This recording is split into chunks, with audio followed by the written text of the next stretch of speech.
देखिए हमारा जो पाठ चल रहा था हेलो व्युत्पन्न, इससे जस्ट पहले की जो क्लास थी उसमें हमने हेलो व्युत्पन्न क्या होते हैं बताया कि साहब किसी भी हाइड्रोकार्बन में जब हाइड्रोजन का प्रतिस्थापन हेलोजन के द्वारा हो जाए, halogen X, fluorine, chlorine, bromine और आयोडीन, जब किसी भी हाइड्रोकार्बन जैसे हाइड्रोकार्बन CH4 मेथिन है, इसमें कार्बन से 4 हाइड्रोजन जुड़े हुए हैं, एक हाइड्रोजन या 2 हाइड्रोजन या 3 हाइड्रोजन या सभी हाइड्रोजनों का प्रतिस्थापन हेलोजन के द्वारा हो जाए। जैसे आप देखिए एक हाइड्रोजन हट गया और उसके स्थान पर क्लोरीन लग गया CH3Cl, तो बनने वाला जो नया यौगिक है वो हेलो व्युत्पन्न कहलाता है। हमने इसके बारे में जानकारी ले ली थी। इसके बाद हमने जो पढ़ा था वो था हेलो व्युत्पन्नों का वर्गीकरण। तो हेलो व्युत्पन्नों का वर्गीकरण हेलोजन परमाणु की संख्या के आधार पर mono halo alkane, die halo alkane, try halo alkane आदि हमने पढ़ा था। उसके बाद हमने 2-3 टॉपिक और पढ़े थे, वो भी हेलो व्युत्पन्नों का ही प्रकार है, जैसे benzylic halide, allylic halide, halo arene, ये सब चीजें हमने पढ़ी थी। अब आज अगली जो अपनी क्लास है उसमें हमारा टॉपिक है पर हेलो हाइड्रोकार्बन। यह टॉपिक माध्यमिक शिक्षा बोर्ड राजस्थान के सिलेबस में नहीं है परंतु NCERT में है, और चूंकि हम हेलो व्युत्पन्न पढ़ रहे हैं तो ये जानकारी हमें होनी चाहिए पर हेलो हाइड्रोकार्बन किसे कहते हैं। तो आप देखिए किसी भी हाइड्रोकार्बन में जैसे मान लो C2H6, ये एक हाइड्रोकार्बन है, कार्बन और हाइड्रोजन से मिलकर बना यौगिक C2H6, ये एक हाइड्रोकार्बन है। किसी भी हाइड्रोकार्बन में समस्त हाइड्रोजन परमाणुओं का प्रतिस्थापन हेलोजन परमाणु के द्वारा हो जाए, यानी सभी हाइड्रोजन परमाणु हट जाएं और उनके स्थान पर हेलोजन परमाणु जुड़ जाए। तो देखिए आप, ये हाइड्रोजन हटा, इसका प्रतिस्थापन क्लोरो समूह या क्लोरीन के द्वारा हो गया, अर्थात आप देखिए यहाँ सभी हाइड्रोजन परमाणुओं का प्रतिस्थापन हेलोजन परमाणु के द्वारा हो गया, बन गया C2Cl6। अब साहब वे हेलो व्युत्पन्न जिनमें सभी हाइड्रोजन परमाणुओं का प्रतिस्थापन हेलोजन परमाणु के द्वारा हो जाता है, उनको पर हेलो हाइड्रोकार्बन कहते हैं। अब देखिए ये जो बना है C2Cl6, ये जो बेसिक जो मूल हाइड्रोकार्बन था वो था 2 कार्बन वाला एथेन। तो जो बेसिक था, जो मूल हाइड्रोकार्बन था वो था एथेन, तो इसका नाम हो जाएगा पर क्लोरो एथेन। ये साहब इसका नाम हो गया पर क्लोरो एथेन। तो आपको मैं दोबारा बता देता हूं परिभाषा कि वे हेलो व्युत्पन्न जिनमें सभी हाइड्रोजन परमाणु का प्रतिस्थापन, जितने भी हाइड्रोजन परमाणु हैं उनका प्रतिस्थापन हेलोजन परमाणु के द्वारा हो जाए।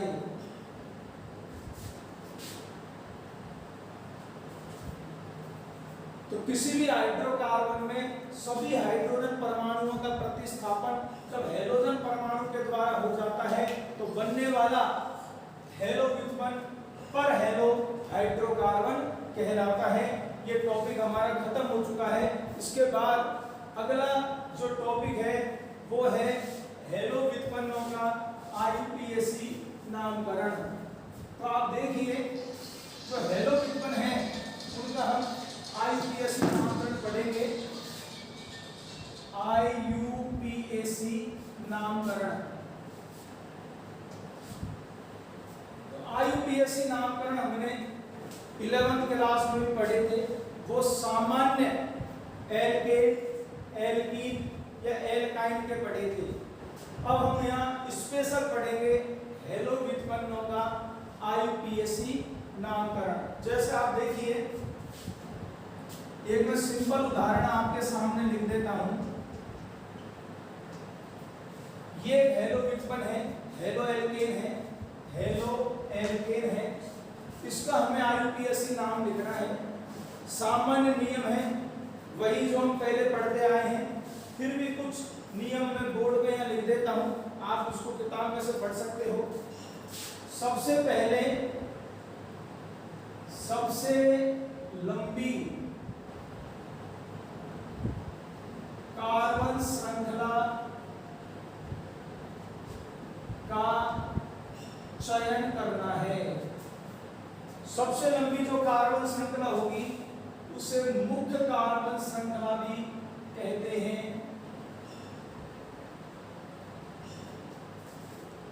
तो सबसे पहले सबसे लंबी कार्बन श्रृंखला का चयन करना है। हाँ, एक बात जरूर याद रखना है, जो मुख्य कार्बन श्रृंखला का आप चयन करोगे उसमें वो कार्बन भी शामिल होना चाहिए जिससे हैलोजन जुड़ा हुआ है। तो हैलोजन से जुड़ा कार्बन भी शामिल होना चाहिए। तो ये सबसे पहला हमारा काम यही रहेगा कि सबसे लंबी कार्बन श्रृंखला का चयन करेंगे जिसे मुख्य कार्बन श्रृंखला बोलेंगे, और उसमें वह कार्बन शामिल होगा जो हैलोजन से जुड़ा हुआ है। इसके बाद अब हम अंकन करते हैं। जो कार्बन श्रृंखला है सबसे लंबी जो भी हम चुनेंगे, एक सिंपल उदाहरण है बोर्ड पर, तो इसमें जो कार्बन परमाणु है उस पर अंकन करेंगे 1 2 3 4। अब सब अंकन कहां से करें? अंकन वहां से करेंगे जहां से प्रतिस्थापी नजदीक हो। प्रतिस्थापी नजदीक हो। जैसे आप देखिए, ये उदाहरण है, सिंपल है। सबसे पहले सबसे लंबी कार्बन श्रृंखला, तो साहब सबसे लंबी जो कार्बन श्रृंखला है वह ये है। ये सबसे लंबी, चूंकि यहां पर एक ही कार्बन श्रृंखला है तो ये सबसे लंबी कार्बन श्रृंखला हुई। मैं एक उदाहरण और देता हूं आपके सामने। अब देखिए, ये दूसरा उदाहरण भी आपके सामने लिखता हूं। CH3 CH CH2 CH Cl CH3 और ये CH3। ये दूसरा उदाहरण है। हमारे नियम अनुसार सबसे पहले सबसे लंबी कार्बन श्रृंखला का चयन करना है, और उस कार्बन श्रृंखला में वो कार्बन भी शामिल होना चाहिए जिससे हैलोजन जुड़ा हुआ है। तो आप देखिए, ये सबसे लंबी कार्बन श्रृंखला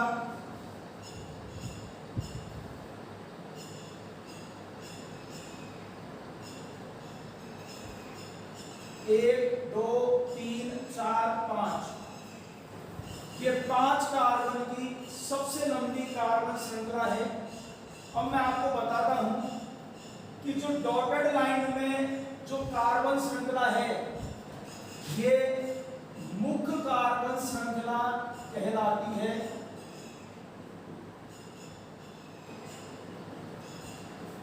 इसी प्रकार ये जो डॉटेड लाइन में जो श्रृंखला है 5 कार्बन वाली, ये मुख्य कार्बन श्रृंखला।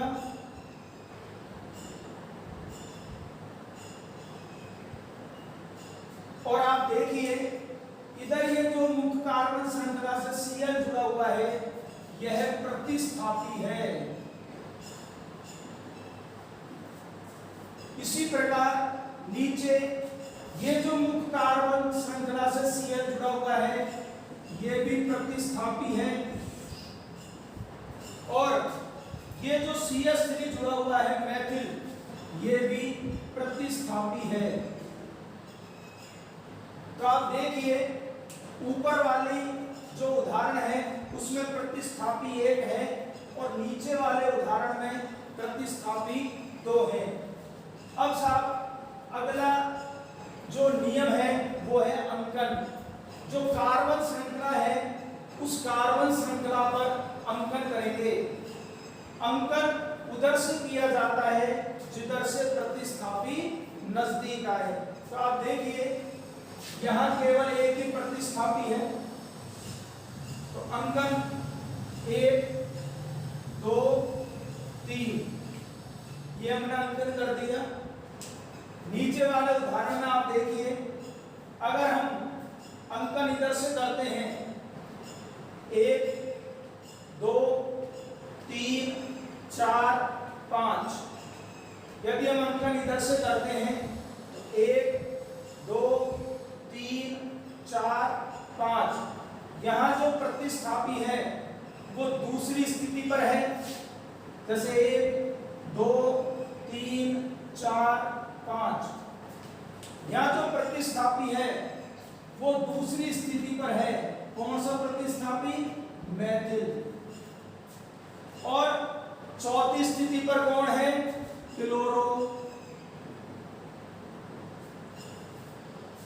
परंतु यदि अंकन यहां से करें नीचे से, तो यदि अंकन यहां से करते हैं तो 1 2 3 4 5, अब आप देखिए दूसरी स्थिति पर कौन है? क्लोरो। और चौथी स्थिति पर कौन है? मैथिल। तो दोनों पे आप विचार करिए, यदि अंकन इधर से करेंगे तो प्रतिस्थापी दूसरी स्थिति पे आ रहा है, और अंकन यदि इधर से करते हैं तो भी प्रतिस्थापी दूसरी स्थिति पर आता है। तो एक कंफ्यूजन आ गया कि सब अंकन कहां से करें। तो आप एक नियम याद रखिए कि जब दोनों तरफ से, जब किसी कार्बन श्रृंखला में दोनों तरफ से प्रतिस्थापी समान स्थिति पर आए, जैसे उधर से भी दूसरी स्थिति पे आ रहा है और इधर से करोगे तो भी दूसरी पे आ रहा है, जब दोनों तरफ से प्रतिस्थापी समान स्थिति पर आए और प्रतिस्थापी भिन्न भिन्न हो, जैसे ये मैथिल ये क्लोरो, तो अंकन उस सिरे से किया जाता है जिधर से वो प्रतिस्थापी पहले आए जो अंग्रेजी वर्णमाला में पहले आता है। तो मैथिल M से प्रारंभ होता है, क्लोरो C से प्रारंभ होता है, तो अंग्रेजी वर्णमाला में पहले कौन आता है? क्लोरो। तो अंकन उस सिरे से करेंगे जिधर से क्लोरो पहले आए। तो आप देखिए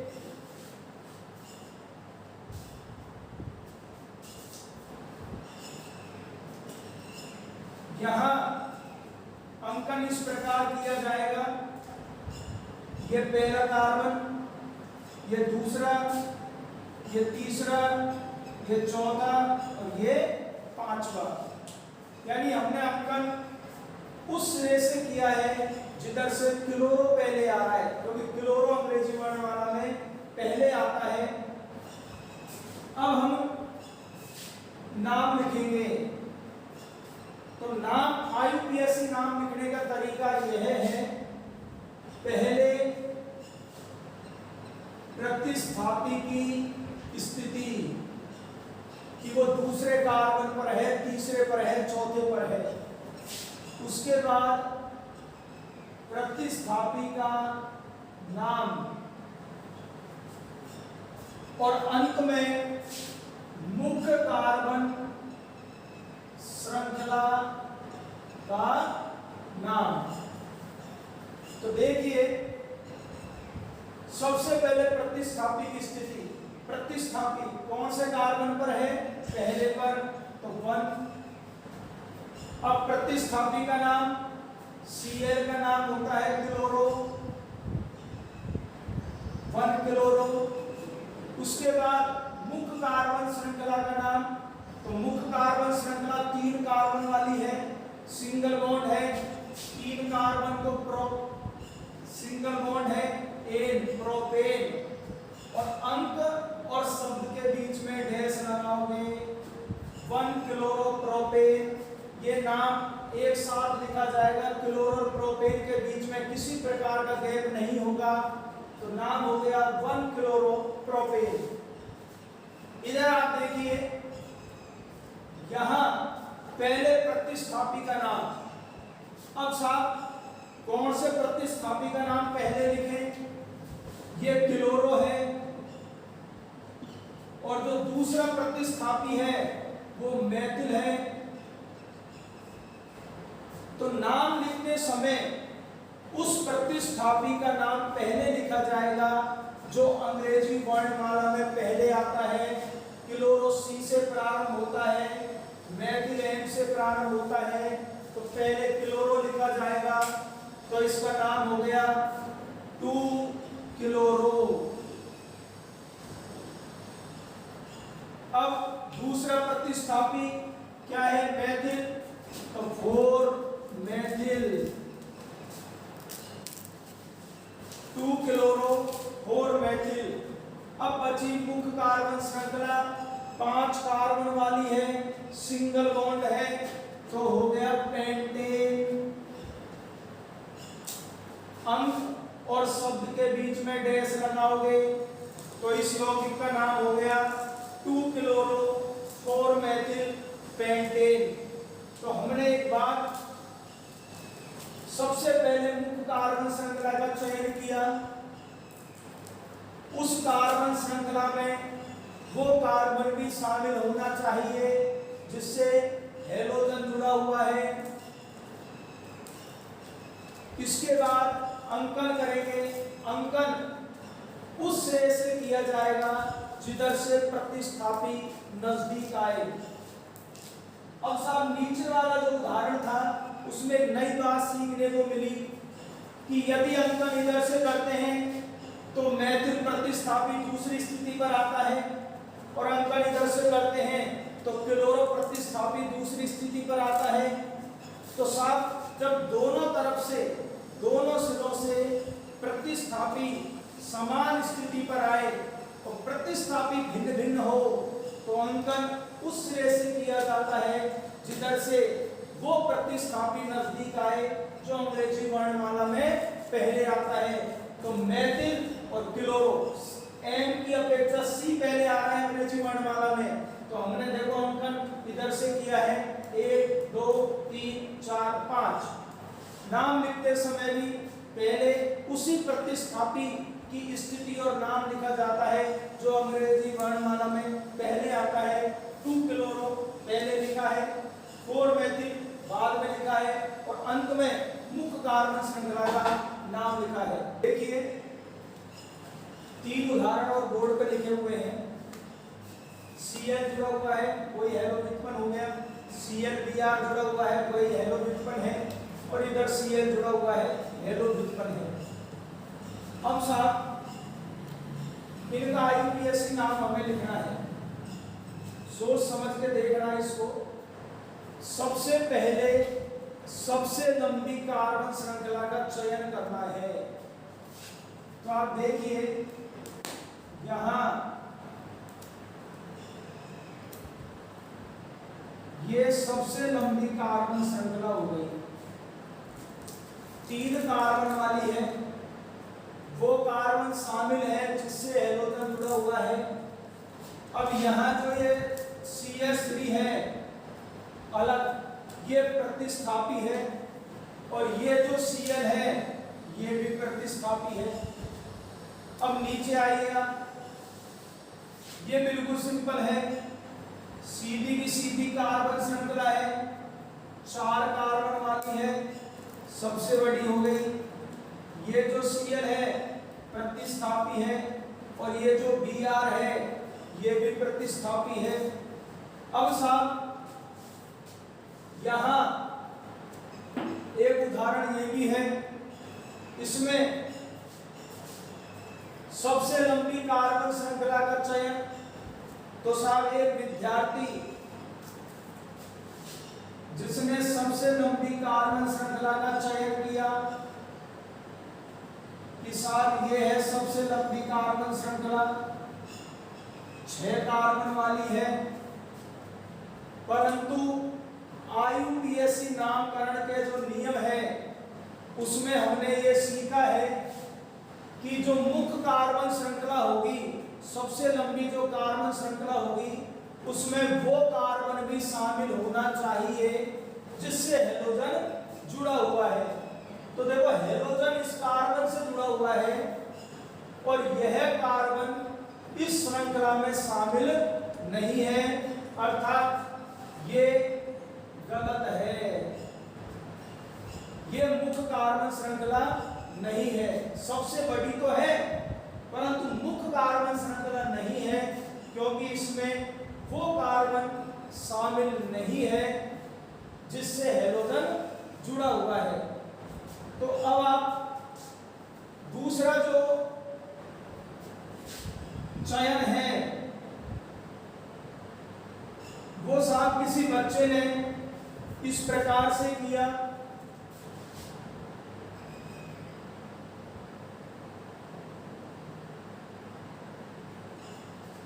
कि साहब ये मुख्य कार्बन श्रृंखला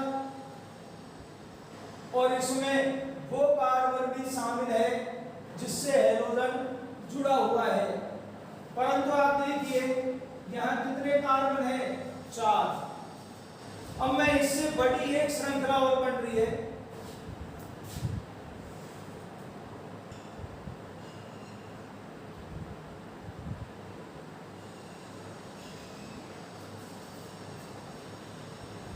एक, दो, तीन, चार, 5 कार्बन वाली है और इसमें वो कार्बन भी शामिल है जिससे हैलोजन जुड़ा हुआ है।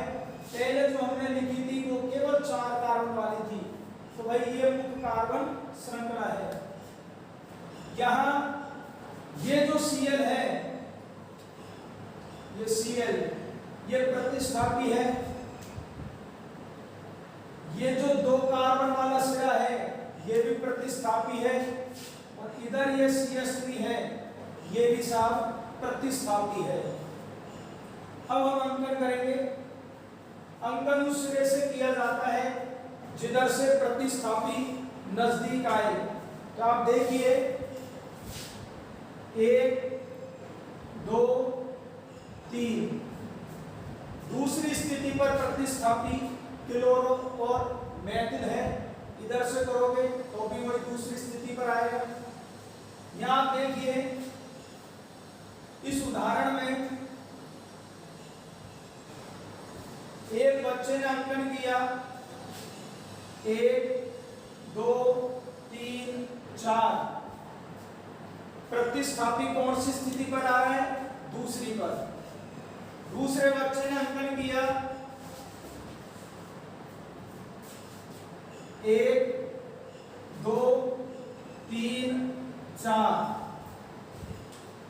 एक लड़के ने अंकन किया इधर से, तो प्रतिस्थापी क्लोरो दूसरी स्थिति पर आया।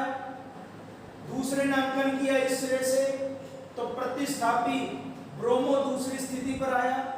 मैं आपको बात समझा देता हूं कि यदि किसी कार्बन श्रृंखला में दोनों सिरों से प्रतिस्थापी समान स्थिति पर आए तो अंकन उस सिरे से किया जाता है जिधर से वो प्रतिस्थापी नजदीक आए जो अंग्रेजी वर्णमाला में पहले आता है।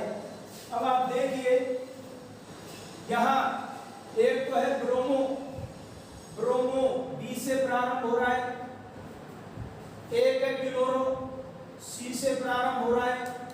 अंग्रेजी वर्णमाला में पहले कौन आता है, बी, तो अंकन उस सिरे से करेंगे जिधर से ब्रोमो नजदीक आता है। तो ये जो ऊपर अंकन किया है यह सही है और नीचे जो अंकन किया है ये क्या है, गलत है। क्योंकि हम जब दोनों सिरों से असमान प्रतिस्थापी समान स्थिति पर आए तो अंकन उस सिरे से किया जाता है जिधर से वो प्रतिस्थापी नजदीक आए जो अंग्रेजी वर्णमाला में पहले आता है। पहले आया है ब्रोमो, डी पहले आता है, तो ऊपर वाला अंकन सही है, नीचे वाला अंकन गलत है, तो मैं इसको हटा देता हूं। इसी प्रकार ये उदाहरण आप देखिए, अंकन नीचे से करोगे 1 2 3, तीसरी पोजीशन पर जाकर प्रतिस्थापी आएगा। ऊपर से करोगे पहली पोजीशन पर ही प्रतिस्थापी आ गया। 1 2 3 4 5, ये हमने अंकन कर दिया। अब हम नाम लिखेंगे, पहले प्रतिस्थापी का नाम। अब ये नियम फिर वही है, यदि भिन्न भिन्न प्रतिस्थापी क्लोरोमेथिल समान स्थिति पर हो तो उस प्रतिस्थापी को पहले लिखा जाएगा जो अंग्रेजी वर्णमाला में पहले आता है। क्लोरो पहले आता है, मेथिल एम बाद में आता है, तो इसका पहले लिखेंगे 2 क्लोरो। अब लिखेंगे 2 मेथिल, 2 क्लोरो 2 मेथिल, और अंत में मुख्य कार्बन श्रृंखला का नाम प्रोपेन। पूरा नाम एक लाइन में लिखोगे, अंक और शब्द के बीच में डैश लगाओगे। नीचे देखिए आप, यहां पहले ब्रोमो लिखेंगे, 2 ब्रोमो। अब क्लोरो लिखेंगे, 3 क्लोरो, और अंत में मुख्य कार्बन श्रृंखला का नाम 4 कार्बन है, ब्यूट सिंगल बॉन्ड है, 8 ब्यूटेन, तो 2 ब्रोमो 3 क्लोरो ब्यूटेन। यहां देखिए प्रतिस्थापी पहली पोजीशन पर क्लोरो है, पहली पोजीशन पर क्लोरो है, दूसरी पोजीशन पर एथिल है,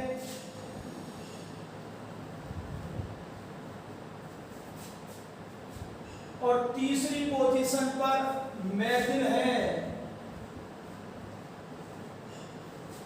क्लोरो सी से प्रारंभ होता है, एथिल ई से प्रारंभ होता है, और मेथिल एम से प्रारंभ होता है। तो पहले क्लोरो लिखेंगे, उसके बाद एथिल लिखा जाएगा, उसके बाद मेथिल लिखा जाएगा। तो 1 क्लोरो,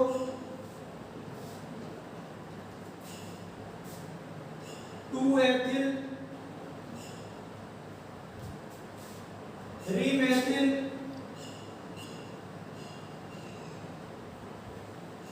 अंत में मुख्य कार्बन श्रृंखला 5 कार्बन है, पेंट सिंगल बॉन्ड है, 1 पेंटेन।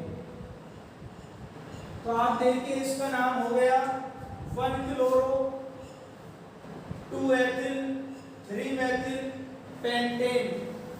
एक बात आपको याद रखनी है, सबसे जो कठिनाई की बात है वो है मुख्य कार्बन श्रृंखला का चयन करना। तो मुख्य कार्बन श्रृंखला बड़ी भी होनी चाहिए और उसमें वो कार्बन भी शामिल होना चाहिए जिससे हैलोजन जुड़ा हुआ है। उसके बाद नाम लिखते समय अंग्रेजी वर्णमाला का ध्यान रखना है, उस प्रतिस्थापी को पहले लिखोगे जो अंग्रेजी वर्णमाला में पहले आता है। ये 3 उदाहरण और थे, तीनों हेलो व्युत्पन्न हैं। IUPAC नाम हेलो व्युत्पन्नों का समाप्त हो गया है।